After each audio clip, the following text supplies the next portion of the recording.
Ever been underestimated in your own home? Tonight's story is about quiet numbers, loud egos, and a truth nobody saw coming.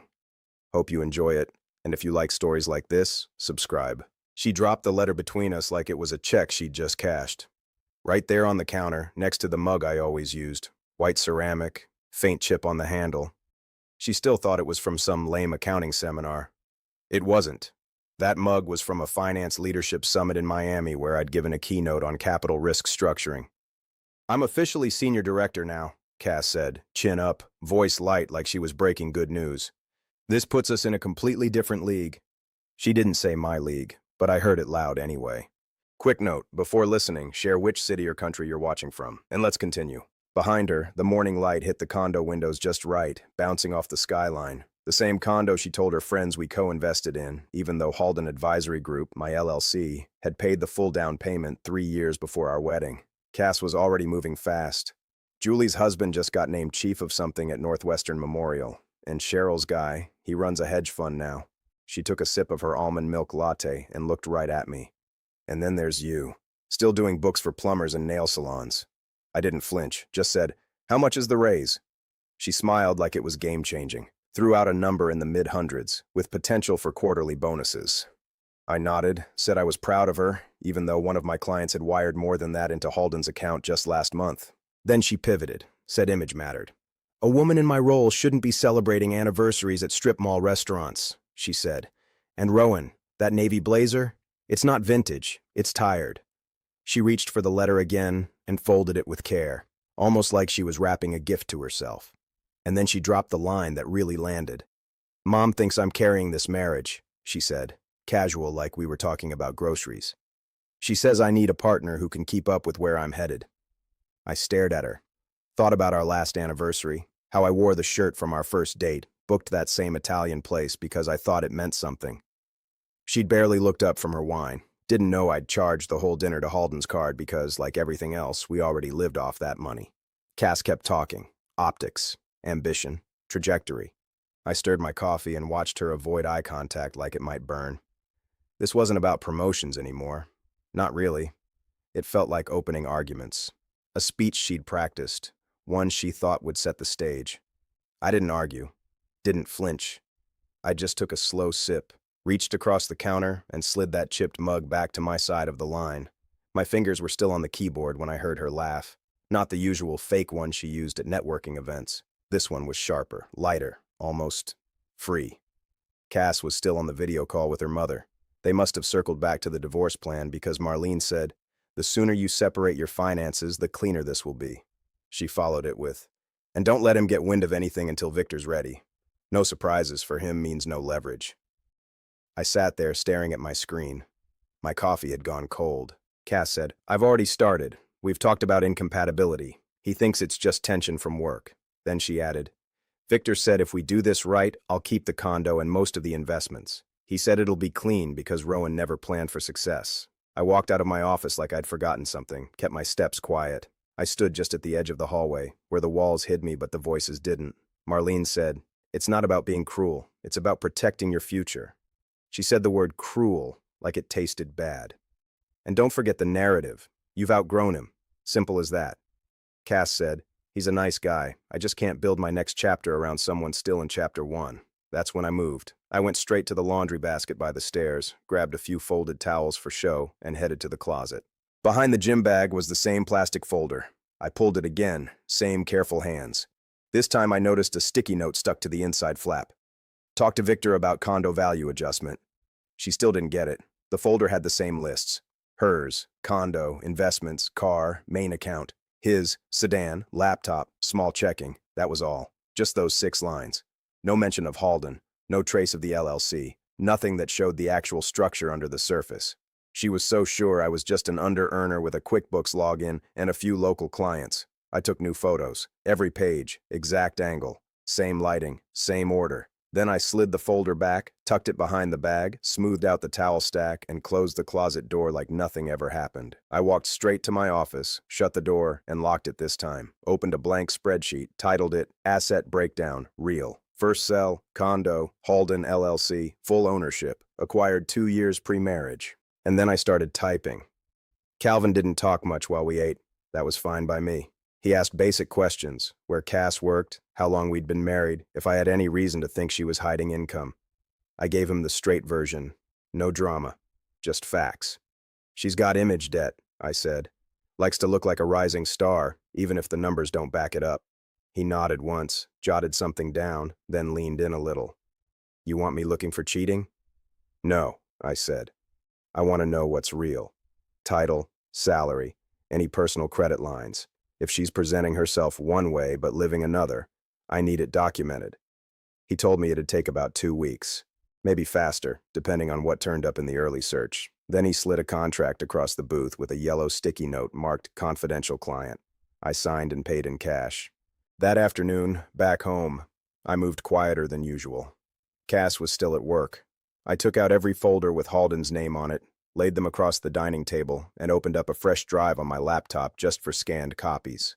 Articles of organization from before we ever met, operating agreement, banking statements, the condo purchase file, the lease on the SUV she drove every day, signed by me as managing member of Halden. The deeper I went, the more obvious it got. Every serious asset Cass claimed as hers. Not only did she not own it, she had never even been on the documents. She just assumed the word "we" meant ownership, not access. That night she came home around 7, tossed her heels by the door, and headed straight to the fridge. She didn't ask what I was working on, didn't even glance at the laptop, said something about her assistant missing deadlines and how it made her look bad at her level. I kept my voice neutral. What's your title again? She paused. Director of Strategic Ops. Why? Just curious, I said. Sounds important. She gave a tight smile, grabbed a can of sparkling water, and headed to the bedroom. I saved the scan I was working on, shut the screen, and exhaled slow. Later that night, I texted Tessa, a friend who'd built her own career in restructuring and risk and had been my quiet sounding board through the whole mess. Private investigator hired, paperwork backed up, everything's traceable, she replied 2 minutes later. Perfect. Don't get pulled into emotion. Stick to structure. I stared at those words for a second, then stood up and went to the kitchen. I wiped down every inch of the counter, set the camera back in its spot by the sugar jar, and pointed it straight at the morning routine. Tessa stayed on video while I read through the last 2 pages. She didn't say anything right away, just let the silence work. I finally leaned back, cracked my knuckles, and said, well, there goes the power couple narrative. Keep your tone neutral, she said. Let her brag. Let her keep swinging. We'll catch her with her own numbers. 2 nights later, we went to Silas and Lena's for dinner. The kind of evening people post online to prove everything's fine. Warm smells from the kitchen, art on the fridge, their youngest kid leaving sticky fingerprints on a juice cup. Cass walked in like she owned the room. First thing she said after hello was, work's been nonstop. Leadership relies on me so much now it's almost overwhelming. She dropped director in every third sentence and used words like synergy and stakeholder friction that didn't even mean anything in context. Silas raised an eyebrow while he uncorked a bottle. I watched him tilt his head just slightly, same look he gives when someone hands him a shady tax return. Over dinner, Lena asked me casually, so Rowan, how's your firm going? I opened my mouth, but Cass jumped in. Oh, Rowan's great. He keeps busy doing books for local small businesses, bakeries, salons, plumbers. He's a community guy. She grinned and tapped my arm. It's cute. She said it like cheap. Lena didn't laugh. Nadine Park came in late. Wore a crisp black blazer and the calm face of someone who's been around real money for a while. She sat near me and asked, you ever work with entity layers and M&A carve-outs? Cass raised her eyebrows like I'd choke. I didn't. Yeah, I said. Did one last quarter for a plastics client splitting domestic and Latin American ops. We used a combo of Delaware Series LLCs and a holding structure for assets with export licensing. Nadine blinked once. And you do that kind of work? Where? Halden Advisory Group, I said. That was it. No smile. Cass excused herself to take a client call out in the car. Lena followed with leftovers wrapped in foil. Silas and I ended up by the sink, rinsing plates. He didn't look at me when he said it. You know I read numbers for a living, right? She talks like someone who's trying to bluff through a tax audit. She and Marlin are planning a divorce, I said. Her angle's that she's carried me. She's working with a guy named Victor Blackstone. Thinks the condo, the accounts, even the car are hers. She's never asked about the LLC that holds all of it. Silas turned. You lawyered up yet? I pulled a folded check from my wallet and slid it across the counter. $1, I said. Make it official. He looked at the check. Now it's all privileged. Cass laughed all the way through her recap to Marlene. I stood there in the hallway, her words bouncing off the bedroom walls like we were living in two completely different houses. He didn't even fight, she said. Victor was right. Some people are just happy to be taken care of. I walked back into the kitchen, refilled the water pitcher they'd brought for the meeting, and placed it back on the table. Same angle, same coaster, same silence. Let them think they'd won something. The next morning, I emailed Silas the scanned agreement with a short note. Signed their version. Let's get ours ready. That weekend, I boxed up Cass's fake meeting setup and stored it in the front closet. I kept the legal pads, though. Useful paper. By Tuesday, Victor's paralegal emailed the first official copies. Everything they'd pitched in the mediation room, now in PDF form. There was a note asking me to confirm receipt and acknowledge terms for final negotiation. I replied with 2 words, documents received. That was it. I waited. 3 days later, Victor sent another email, this one with new questions, suddenly curious about Halden Advisory Group, asking for clarification on business ownership and property acquisition documentation. Silas replied from his address, attached the public filings for Halden, attached the mortgage contract, signed and dated before our wedding, attached Cass's tax returns, her signature clear and clean on every single one. Victor's next email came fast. Please confirm whether your client intends to dispute the proposed asset division. Silas wrote, we don't dispute fantasy, we work from filings. That Monday, Cass slammed a drawer so hard in the kitchen it bounced back open.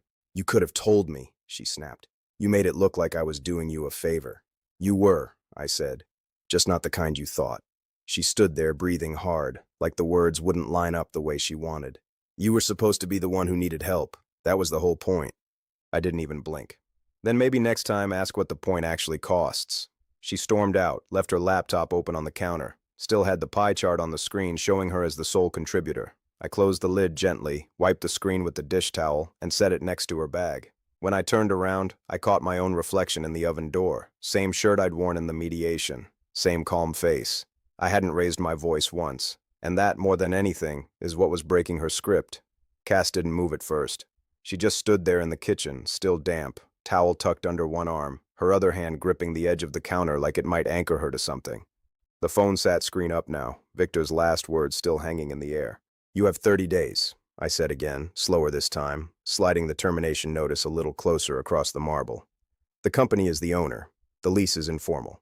Once we're legally separated, there's no more occupancy basis. She blinked like she was trying to clear a screen in her mind.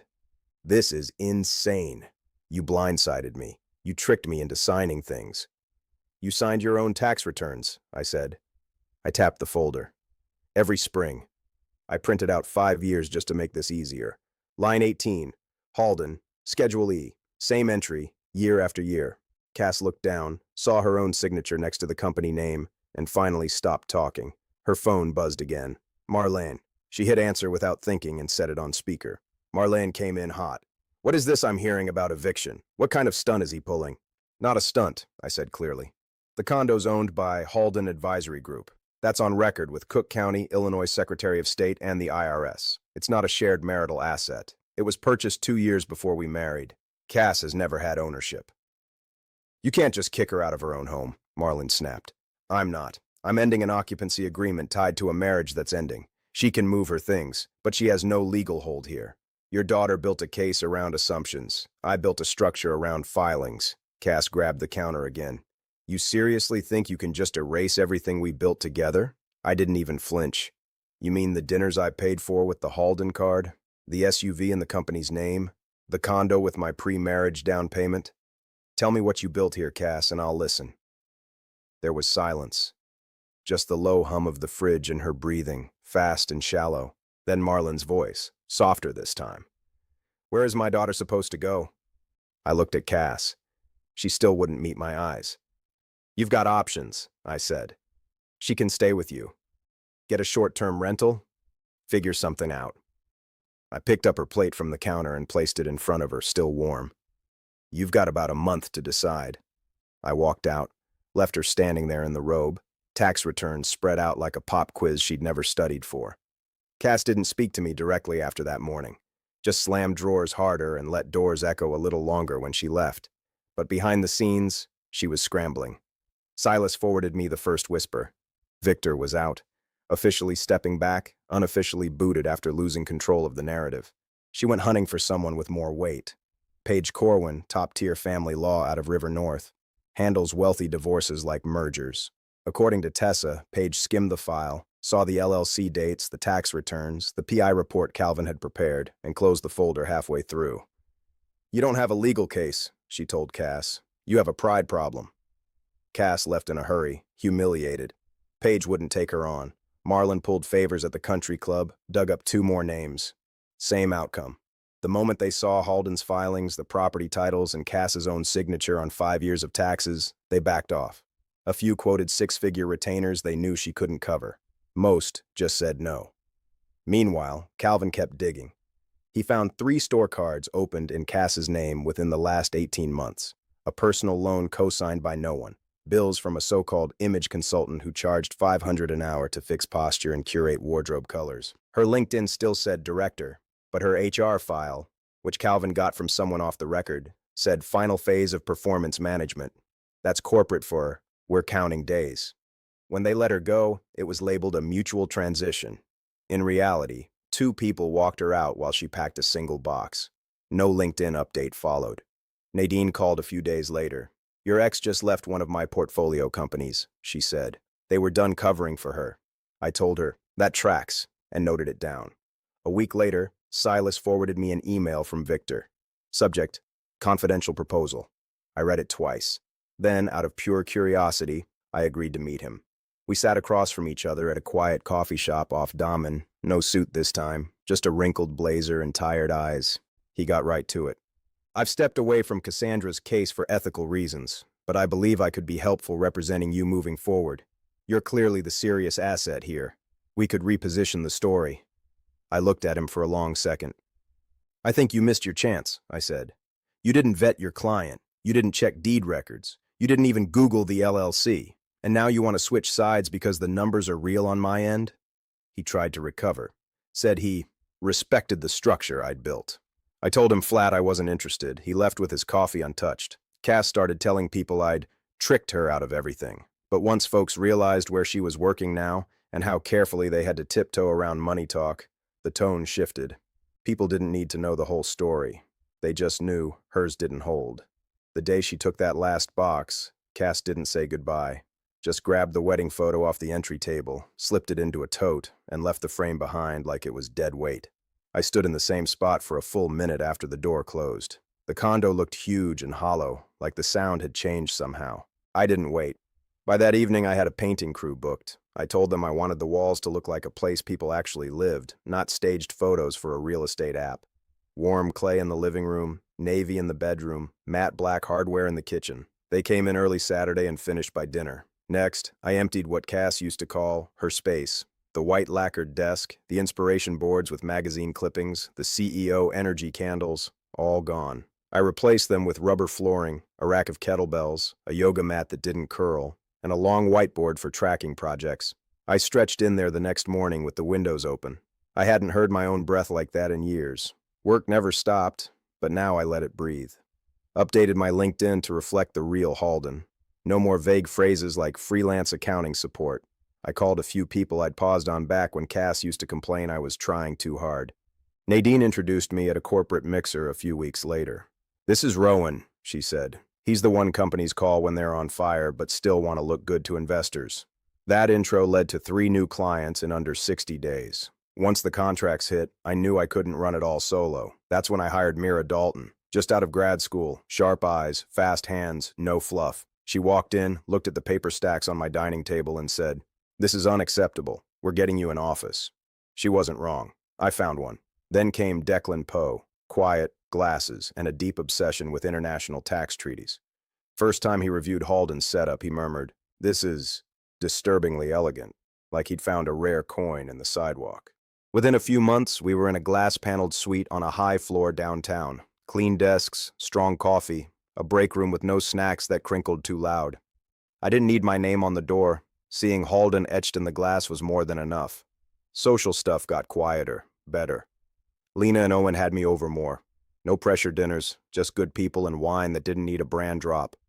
One night, Lena said to Mira, "You screening his dates now, or just resumes?" We laughed. I didn't shrink from it. From those same circles, I heard where Cass landed, managing at a car rental chain near O'Hare. Long hours, cranky customers, business casual polos. Marlon told people it was a temporary rebuild.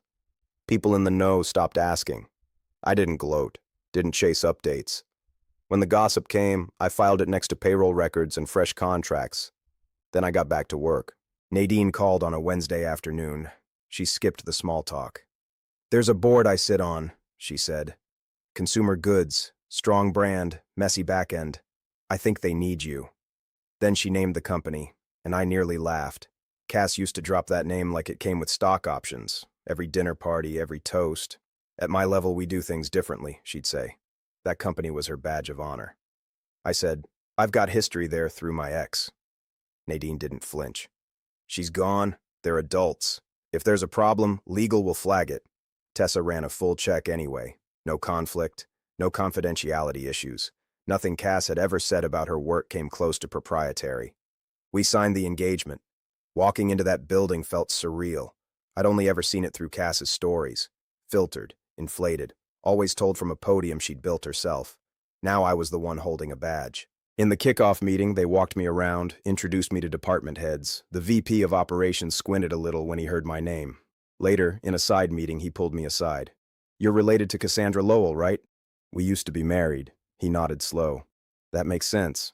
He didn't trash her, just said, "We knew her public image didn't match the numbers. She was good at making noise, not so much at hitting deliverables." No judgment in his tone, just a line item closed out. About 3 weeks in, we hosted an off-site at a downtown hotel. Logistics were handled by outside vendors. I was in the lobby, reviewing my slides, when I heard her voice behind me. I turned. Cass stood 10 feet away, polo shirt on, rental company logo stitched at the chest, name tag hanging crooked. We stared. She blinked first, forced a smile. "Funny seeing you here.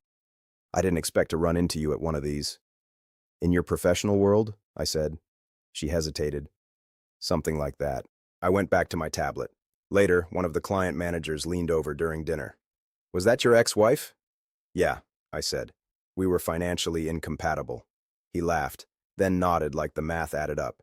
We closed out the project a month later, streamlined operations, cut unnecessary spending, rebuilt the whole reporting chain. They kept Halden on retainer after that. Nadine met me for coffee the week after, stirred her espresso and said, "Some stories close their own loop."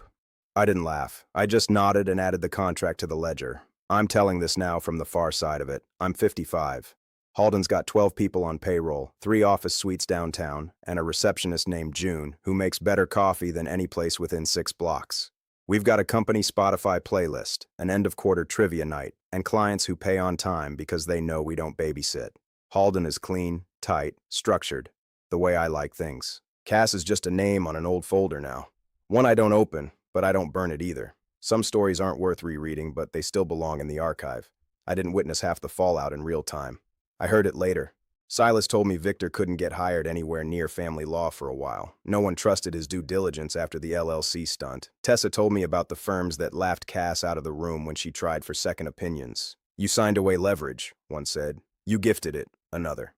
Calvin heard things from admin assistants and legal clerks, how Cass's story kept shifting depending on who she was trying to impress. Even Cass called once, from Marlon's kitchen, I think. Said she wanted to buy back her share of the condo. I reminded her she never had one. She said, "You tricked me." I said, "You signed the returns." Then she said it, half under her breath. "Victor should have checked those filings." I didn't say anything after that. Some people need to hear themselves lose before they'll believe it. They still tell people it was financial incompatibility. That part's true. We disagreed on what money meant. She thought it was for image. I knew it was for structure. I've done some work since then, therapy. Hard conversations with old friends I used to dodge when Cass was around. I stopped apologizing for being stable. And somewhere in there, I met Elise. Nadine introduced us. Corporate attorney. Smart. Dry humor. The first person who asked about Halden's risk models and didn't make a joke about spreadsheets. We stayed up late talking on a balcony while hotel staff packed up chairs. Didn't talk about trauma, just life, work, family, dogs. She's still around. That's all I'll say. If there's a takeaway here, it's this. Paper doesn't lie. You can inflate titles, tweak bios, spin stories at dinner parties, but filings don't care. Bank accounts don't flex for ego. Deeds don't adjust for emotion. When Cass and Marlene decided I was dead weight, I let them run with it. I didn't argue. I just made sure my filings were tight, my numbers were right, my team was ready. Now, when I look out the window of my office, I see the same skyline Cass used to brag about. Only difference is, this time, I know exactly whose name is on that view. Before you close this, tell me honestly, have you ever been treated like dead weight while you held everything up? If you have hype, tap it, subscribe, like, and comment.